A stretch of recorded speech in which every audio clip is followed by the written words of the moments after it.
The first light of dawn isn't gentle. It doesn't rise, it bleeds, smearing the sky with a dull grey that mixes with smoke drifting low across the water. The sea heaves like a living thing, its cold spray striking the faces of the men packed inside the landing craft. The smell is equal parts diesel, salt, and fear. Across the surface of the channel, thousands of ships, destroyers, transports, supply vessels, form an iron procession. Their silhouettes appear and fade through drifting curtains of mist. And beneath that vast armada, closer to the shore, the smaller craft shudder forward toward a stretch of coastline that Allied planners had labeled Omaha. Inside one of those craft, crouched between shivering infantrymen, is a 51-year-old Brigadier General named Norman, Dutch, Cota, Assistant Division Commander of the U.S. 29th Infantry Division. His helmet, painted with a general's star, catches flecks of seawater with every rise of the bow. His jaw is set, not in defiance, not in bravado, but in the steady bearing of a man who understands exactly how many lives depend on what happens within the next hour. The ramp slams down. And hell opens. The fire that met them. Machine gun traces snap across the beach in flat horizontal lines, red, white, and orange threads that stitch the surf. Mortars plunge into the water with the sound of plunging steel, throwing columns of sea and fire 10 feet high. Men leap over the ramp and vanish instantly beneath the waves, their packs dragging them down. Others stumble forward and are cut down before they can even clear the surf. Cota hits the water hard, the shock of cold locking his breath, but he pushes through the rising tide with powerful strides. The surf tugs at him. Bullets whip past. The air is a blend of screams, explosions, German milligram, 42 chatter, so fast it sounds like a zipper being torn open. By the time he reaches the shingle line, he's covered in sand, seawater, and grit.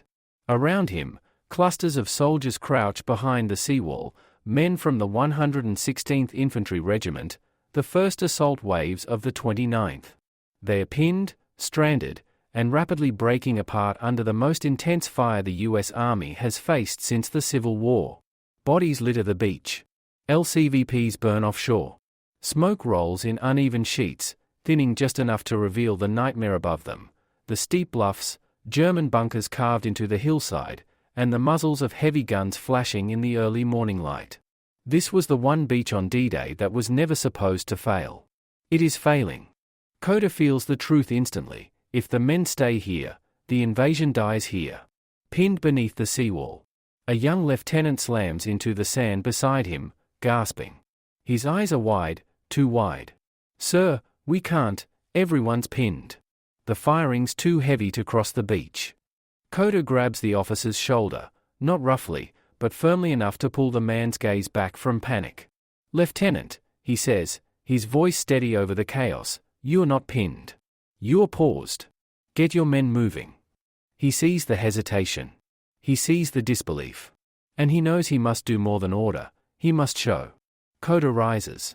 Not fully, at first. Just enough to look over the seawall, gauging the fields of fire. The closest machine gun is perched on a concrete resistance nest. Another is dug into the hillside, its barrel swiveling, seeking targets. Mortars walk the beach line in careful patterns, as if guided by some unseen metronome. He looks down again.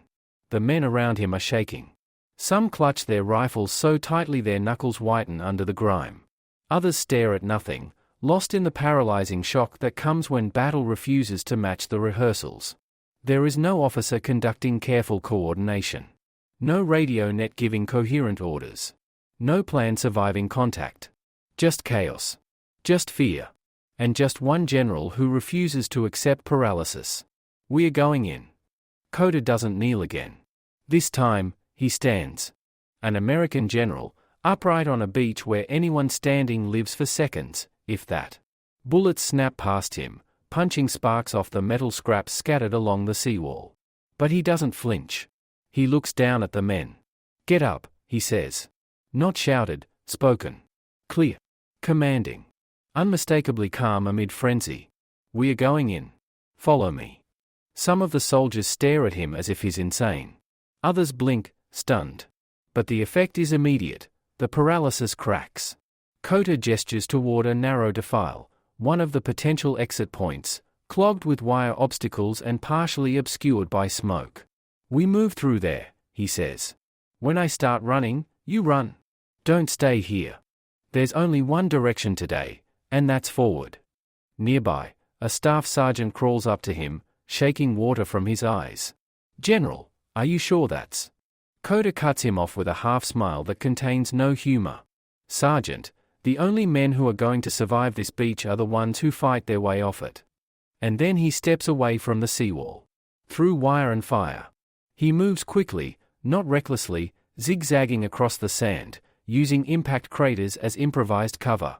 Men see him moving and begin to follow in 2s and 3s, scurrying through the smoke. A burst of .42 fire rips up the sand behind him, spraying the back of his coat with gravel. He never breaks stride. Ahead, a section of German wire stretches between steel stakes hammered into the ground. The obstacle is partially blown open by a naval shell, but not enough for a clean passage. Cota waves the first squad forward. "Get Bangalore's up here." Rangers nearby, men of the 5th Battalion, scramble to obey.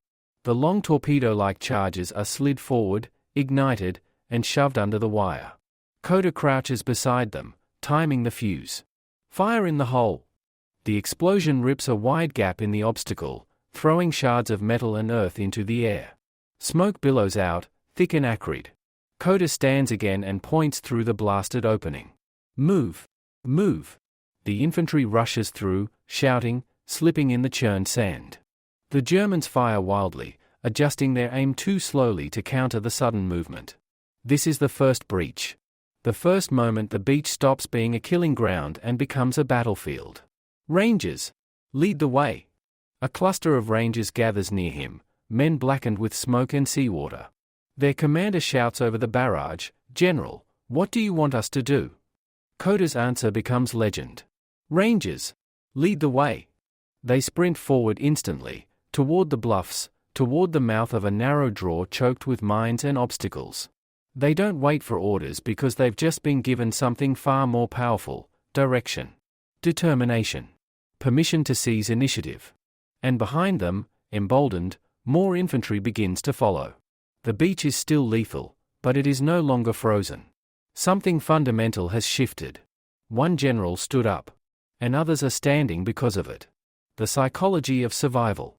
For the next chaotic minutes, Cota moves along the beach, not hiding, not taking cover for long, but walking, crouching, shouting, directing fire teams, pulling together remnants of shattered platoons. A sergeant from the 116th sees him standing on a rise of sand and yells, "General, get down. You'll get killed." Cota doesn't even glance at the incoming fire. "Sergeant, if I'm going to be killed, it won't be because I was crouched in the sand." He keeps walking.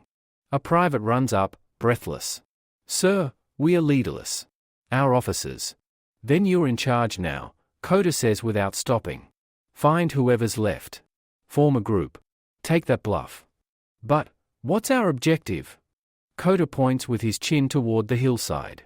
"Your objective is simple: survive by attacking." The private nods, swallows hard, and runs back the way he came. Moments later, he reappears with 5 men and charges toward the base of the hill. There is no grand strategy now. No sweeping maneuvers. Just sweat, fear, and a general forcing the scattered pieces of the invasion to reassemble one handful at a time. Transforming the beach. More gaps begin to open. Machine gun nests are flanked. Mortars are silenced. Small teams worm their way up narrow goat paths the Germans never expected anyone to climb under fire. And every few minutes, Cota is there, kneeling, pointing, directing, rallying, almost never stopping. His uniform is torn. His face is streaked with mud. He has no bodyguards, no radio team beside him, no staff. Just a Colt pistol, a map case, and the stubborn refusal to let fear define the morning. Men who would have stayed behind the seawall now begin to rise. They start shouting to each other. They start moving. The German assumption, that the first waves could be shattered before enough follow-on forces arrived, begins to unravel. Because one man, just one, walked upright in a storm of bullets and showed the entire beach what forward looked like. The transformation has begun. But the fight for Omaha has barely started. The tide has risen, swallowing bodies and abandoned equipment. The air is a haze of burnt cordite, pulverized sand, and drifting mist from the detonations that still hammer the bluffs. Cota moves along the narrow strip of survivable beach, a strip no more than 30 yards deep, like a man walking a tightrope above an inferno. Every few steps, another shell lands, sending geysers of seawater and shrapnel skyward. Every minute, another group of soldiers drags itself against the seawall, gasping, bleeding, shocked. And every time Cota finds them, he does the same thing, he pulls them back into the fight. But now, the fight is no longer on the beach. It is up the bluffs. The first ascent. Cota reaches a group of men sheltering behind the mangled remains of a landing craft hatch cover. Maybe 15 soldiers. Maybe fewer. Hard to tell, faces blurred by filth, eyes ringed with fear. A corporal tries to explain something over the ceaseless explosions, gesturing toward a tangle of rocks and a faint dirt path that snakes upward. "We tried it, sir," he shouts. "Twice. The fire's too heavy. They have a milligram covering the whole slope. Anyone who stands up gets clipped." Cota looks up the path. A dead ranger lies face down partway up, one boot twisted at a terrible angle. Past him, the hillside narrows into a natural bottleneck, a perfect kill zone. German marksmanship has already proved how perfect. Cota kneels beside the corporal, speaking close to his ear so the man hears the words over the thunder. "You're right," he says.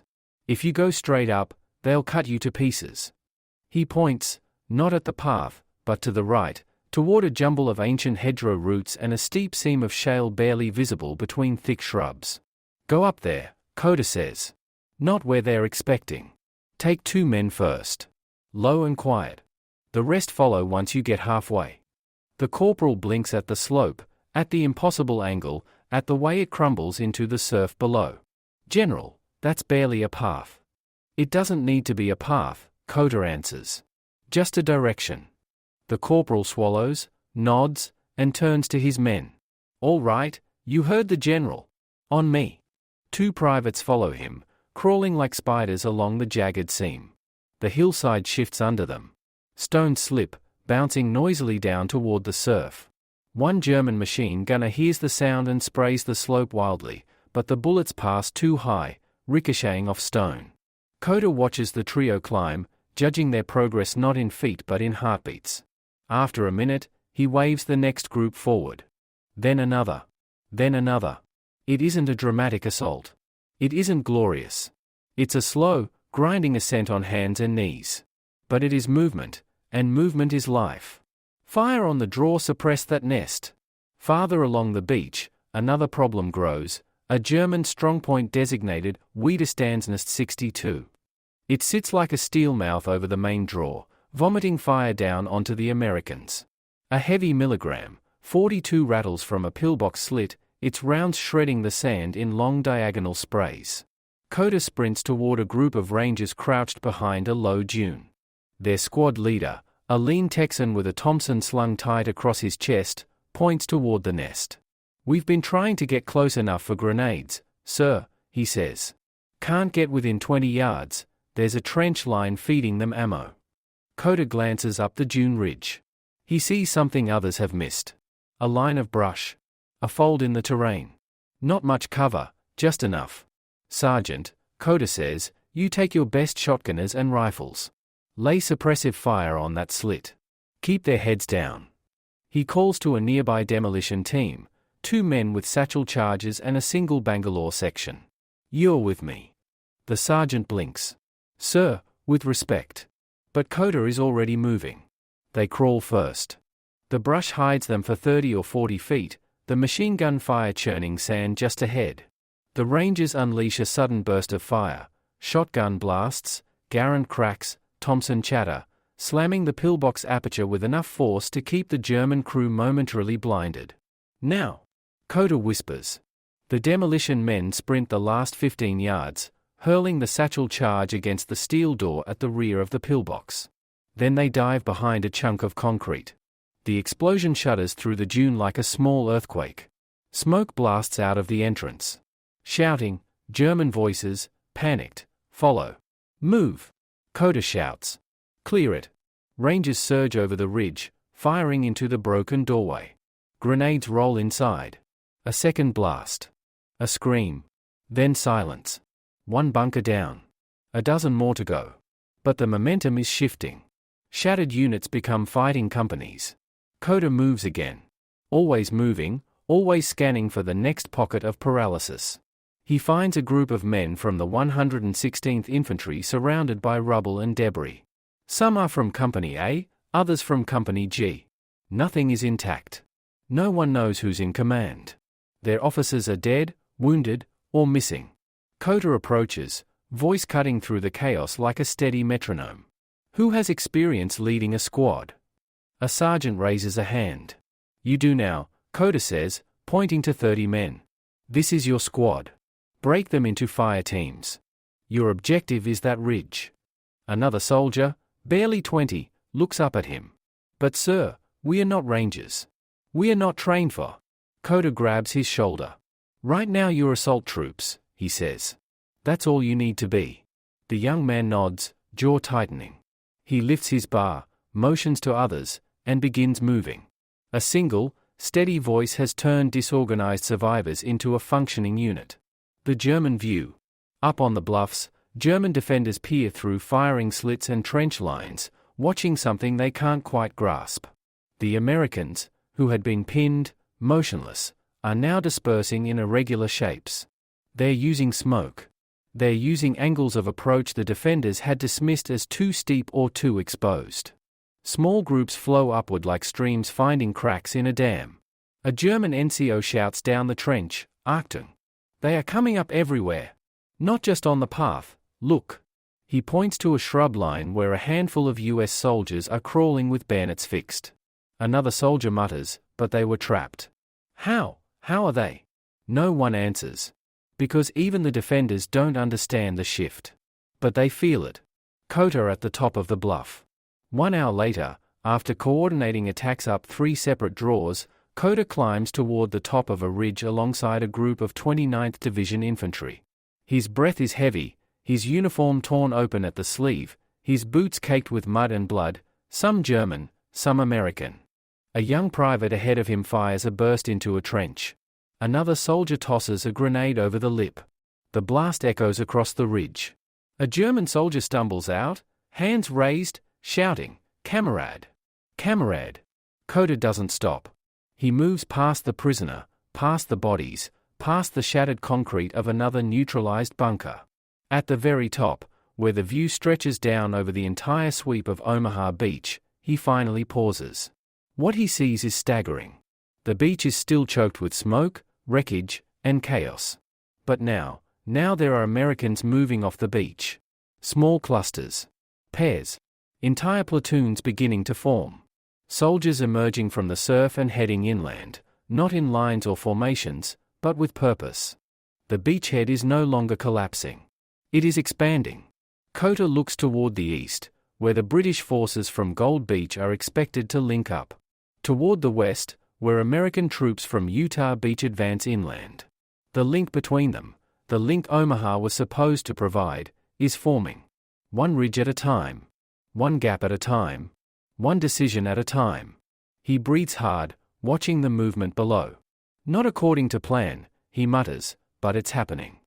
Behind him, an officer from the 116th approaches. Sir, orders from division? Where should we push next? Cota turns, eyes fierce. We keep going, he says. Every inch inland. Take crossroads, knock out guns, secure the high ground. We open the door for every man coming off that beach. He points inland, toward the hedgerows rising beyond the bluffs. That's the way to victory. Move. And once again, Cota moves with them, leading the way. The wind changes on the ridge. The air, heavy with sand and smoke, gives way to the damp, earthy scent of the Normandy countryside. Beyond the shattered cliffs, a patchwork of hedgerows stretches inland, rolling like green waves under a sky scarred by drifting war clouds. Cota steps off the last incline of the bluff and into a different world. Moments ago, he was crossing a beach where every inch of sand meant death. Now, the terrain is close, claustrophobic, ancient hedgerows rising as high as a man's shoulders, their roots intertwined in thick walls of earth and stone. The bluffs were a killing ground. The hedgerows are a maze. And somewhere inside that maze, German counterattack forces are already regrouping. Cota tightens the strap of his helmet, breathes in the wet smell of grass and churned soil, and moves forward, reassembling the fragments of an army. The first group he encounters inland is a dozen infantrymen crouched beside a hedgerow that's been blasted open by naval gunfire. They're exhausted, faces streaked with dried sea salt, helmets dented, uniforms ripped. One carries a bar with the barrel still warm, another has the remnants of a flamethrower tank slung on his back, leaking a thin chemical trail. Their lieutenant is gone. Their platoon sergeant is dead. Their company? Somewhere behind them, or nowhere at all. Cota approaches them the same way he's approached everyone on this day, calm, steady, direct. "You men from the 116th?" he asks. A corporal answers, "Yes, sir." Or, "What's left of us?" Cota gestures toward a narrow trail between the hedgerows. "The beach is behind us. The enemy's ahead. That means you're exactly where you need to be. Your objective is that crossroads up there." He points to a cluster of stone farmhouses half a mile inland, "and you take it before they organize a counterattack." The corporal hesitates. "General, it's just us."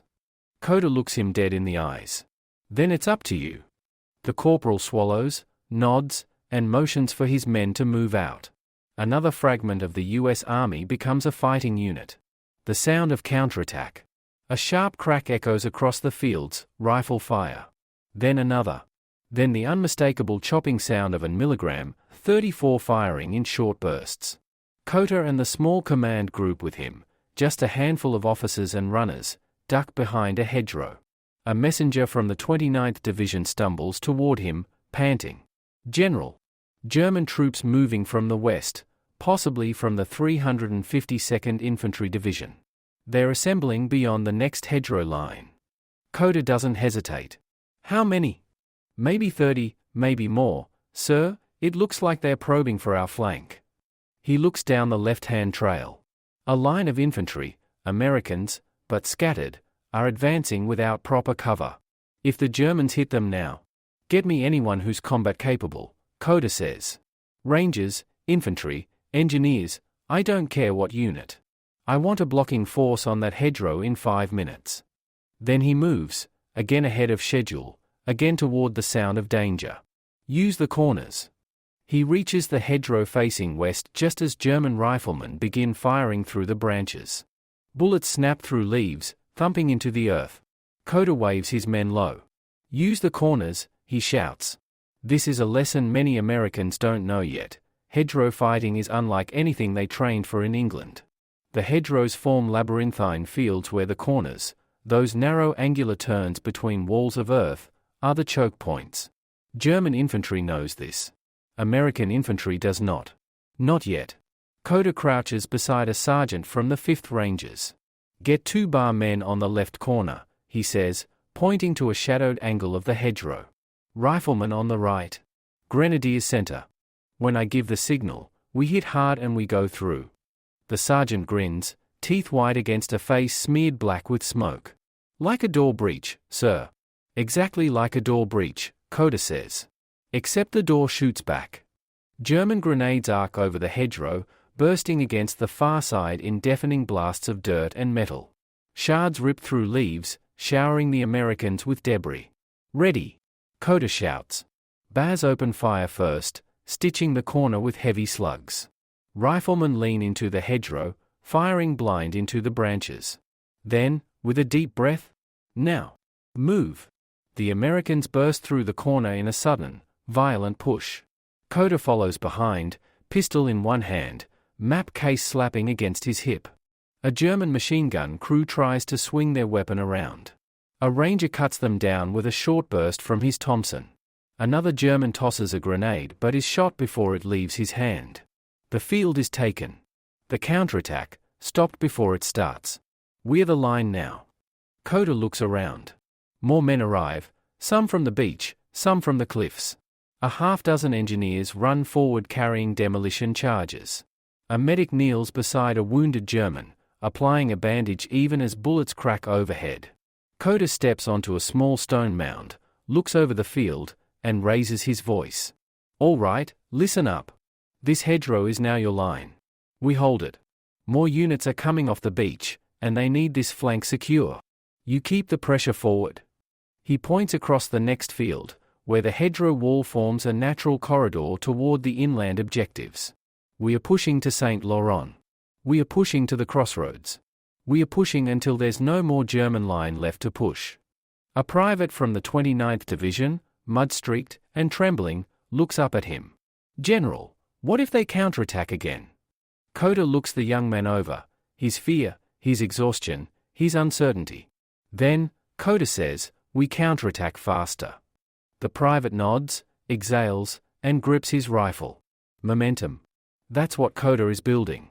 One field at a time. The inland push. Midday settles over the countryside. The hedgerows glow a dark, damp green. The air vibrates with the constant rattle of distant gunfire. Cota advances with a newly formed composite platoon, Rangers mixed with 116th Infantry, plus 3 engineers hauling a satchel charge between them. They reach the stone farmhouse crossroads, one of the day's crucial inland objectives. It's a hard knot of German defenses, riflemen behind stone walls, machine guns firing from shattered windows, a mortar team dug in behind a chicken coop. The firefight is immediate and brutal. Rangers lay down suppressive fire across the courtyard. Engineers rush forward, a satchel charge swinging between them. A German rifle grenade arcs over the road, exploding in a bright flash, sending one engineer flying. Cota grabs the surviving engineer by the collar and shouts, "Give me that charge." The engineer hesitates. "Sir, I..." But Cota has already snatched the satchel, sprinting toward the farmhouse wall as bullets chip stone around him. He slams the charge against the base of the wall and dives behind a trough. The explosion rips open the side of the structure. Dust and debris billow outward. Rangers surge through the breach, firing as they go. 2 minutes later, the crossroads is taken. The inland link is forming. The beachhead is stabilizing. The breakout from Omaha is now a reality, not because of a plan, but because of improvisation. Because of leadership that refuses to halt. The message sent back to the beach. A runner from division approaches Cota, chest heaving. "General, message from Major General Gerhardt. He wants to know the status of your line." Cota wipes debris from his face, checks the field behind him, and replies without hesitation. "Tell him the line is moving." The runner salutes and sprints back toward the cliffs. Cota turns to the men around him, soldiers who just minutes ago thought the invasion might fail. He points deeper inland. "Let's keep moving." And once again, they follow. The sun hangs low in the sky, not golden but filtered through a curtain of drifting smoke. The Normandy hedgerows, those ancient, root-bound walls, cast long shadows across the fields. The breeze carries the distant rumble of naval artillery, the buzz of reconnaissance planes, and the intermittent crack of rifle fire echoing like snapping branches in a dark forest. For the first time since dawn, Cota feels a rhythm to the battlefield. Not calm, never calm, but movement with direction. Units are forming from the fragments. Rangers, engineers, infantry from the 29th Division, they have become a single, living force pushing inland. But the Germans are not done. Not by a long shot. The machine gun in the orchard. Cota leads a ragged platoon toward a small orchard where apple trees grow in uneven rows. Halfway across the field, the world erupts, and Milligram 42 opens up from a concealed position in the orchard's far corner. Its rounds slice through leaves, snapping branches, shredding the grass. Men dive to the ground. A corporal curses as he drags a wounded private behind a stump. The gun fires again, stitching a lethal zipper across the dirt. "We can't cross that field, sir," a sergeant calls. "They've got it zeroed." Cota scans the orchard. Apple trees sway in the wind, their leaves trembling. The German gunner has the perfect angle. Anyone advancing from the field is dead before he hits the dirt. But Cota sees something else. "Smoke grenades," he barks.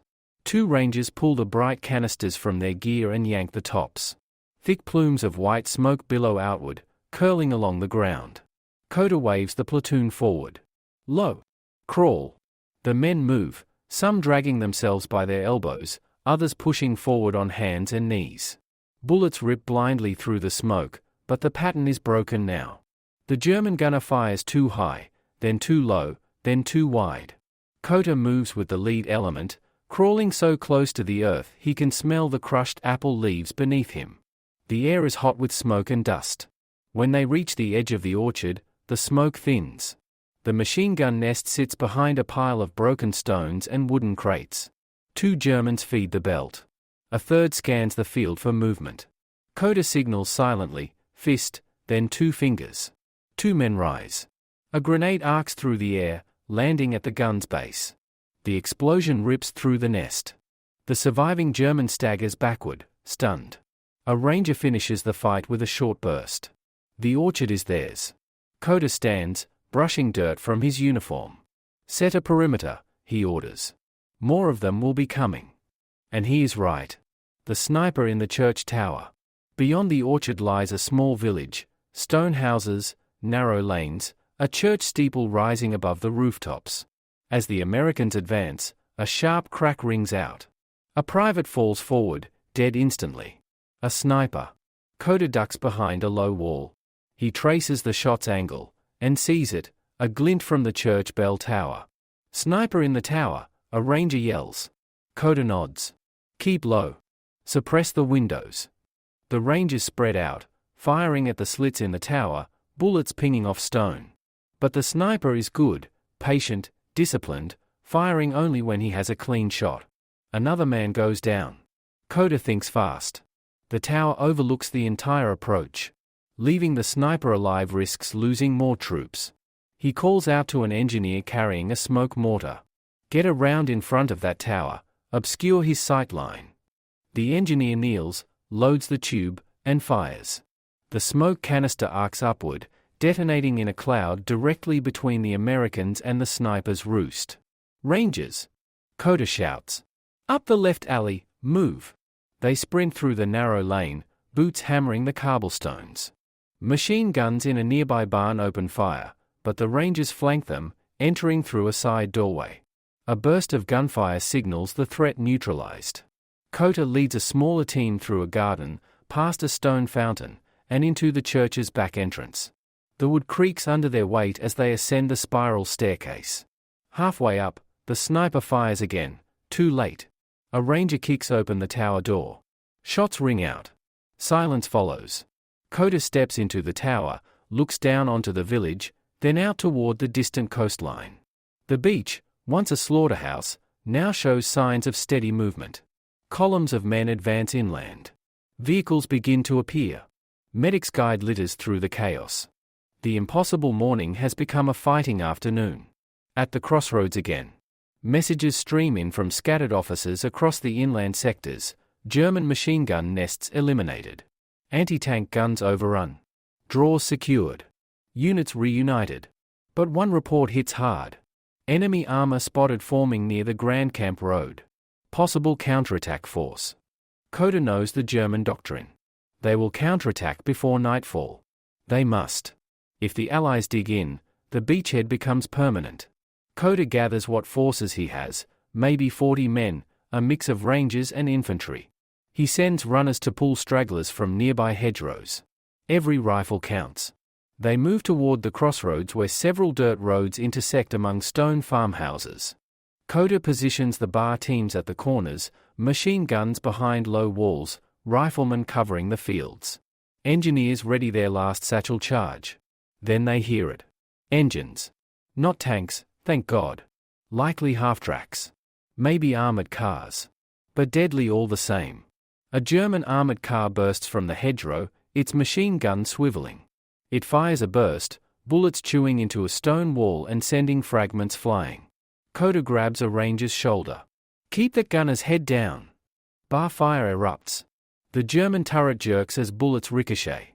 Engineers sprint forward with a satchel charge, only to dive away as another armored car emerges behind the first.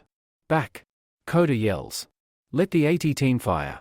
A single American bazooka team, 2 exhausted, muddy soldiers, step from behind a farmhouse. They aim. They fire. The rocket streaks across the road and slams into the lead armored car. Flames burst from its engine compartment. Germans scramble out, coughing, only to be taken prisoner or cut down by rifle fire. The second armored vehicle tries to reverse, but too late. Another rocket hits its track, immobilizing it. The crew bails out, hands raised. The crossroads is secure. Cota wipes sweat, dirt, and smoke from his face, breathing hard. "Hold this position," he tells the sergeant. "More will come. But so will our reinforcements." The link-up. By late afternoon, American and British forces begin to converge. Scouts report contact with units advancing inland from the British landing zones. The gap between the beaches, the gap that could have severed the invasion, is closing. Cota glances at his watch. He had expected to die by 0700. Instead, it is now well after 1500, and the line is holding. His men, Rangers, infantry, engineers, stand or sit along the hedgerow, drinking water, sharing rations, checking each other for wounds. Some stare at him, not with awe, but with a quiet, fierce respect. He approaches the youngest private in the group, a kid who looks no older than 17, his hands still shaking from the last firefight. "You did well today," Cota says. The private swallows. "Sir, I didn't think we were gonna make it off that beach." Cota nods slowly. "Well, son, the trick is not to think too far ahead. You do the next thing. Then the thing after that. And you keep moving." The private smiles faintly through the grime. Cota stands, surveying the fields.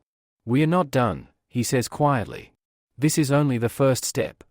He turns toward the next hedgerow, the next ridge, the next objective. And once again, he leads the way. By early evening, the light over Normandy softens into a haze of drifting smoke and settling dust. The countryside, so peaceful in the photographs reconnaissance pilots had taken weeks before, is now scarred by shell craters, shattered trees, and the twisted remains of bunkers and gun pits. General Norman Cota moves along a hedgerow path, stepping over spent brass and abandoned German gear. He counts bodies without trying to. Some American. More German. All of them young. The fighting has slowed. Not stopped, sporadic gunfire still cracks in the distance, but the furious tempo of the morning and afternoon has finally ebbed. For the first time since setting foot on the beach, Cota allows himself a breath that is not immediately stolen by smoke or fear. The medical station. A field medic directs him toward a makeshift aid station set up behind a stone farmhouse. Lanterns burn low. Moans of the wounded drift across the courtyard, mingling with the soft clatter of instruments. Cota steps inside. The air is thick with the metallic smell of blood and the sharper scent of antiseptic. Surgeons work without pause, hands steady even as their faces betray exhaustion. A young lieutenant tries to stand when he sees Cota, but the general stops him with a gentle hand. "Don't get up, son. You've done your part." The lieutenant nods weakly. "They said, we pushed through the draw. Sir, we really did it." "You did," Cota replies. "We all did." The lieutenant closes his eyes, comforted. Cota lingers a moment longer, letting the sight burn into his memory. These are the true costs of the day, far beyond territory gained or objectives achieved. A brief report. Outside, a captain approaches, helmet tucked under his arm. "Sir, message from division headquarters. They want a status update." Cota glances at the horizon. The smoke thins as the wind shifts. He sees columns of troops still moving inland, supply parties organizing, engineers clearing paths for tanks. He nods. "Tell them this, the beachhead is secure for the night. The men are holding." The captain scribbles it down, but Cota raises a hand. "And add this? The men fought like lions. Every last one of them." The first night in France. As darkness settles, the Americans begin digging in along a ridge overlooking the routes inland. Shovels scrape quietly beneath the stars. Radios crackle. Cigarette embers glow like fireflies in cupped hands. Cota joins a small group of men near a hedgerow. They sit in a circle, sharing a single can of rations. No one speaks at first. A sergeant finally asks the question that has been hanging unspoken. "Sir, do you think they'll counterattack tonight?" Cota looks toward the east, where the German forces are undoubtedly regrouping. He considers the question carefully. They might, he says. But if they do, we'll be ready. One of the Rangers chuckles softly. Hell, sir. After this morning? After that beach? I don't think there's anything they can throw at us we can't handle.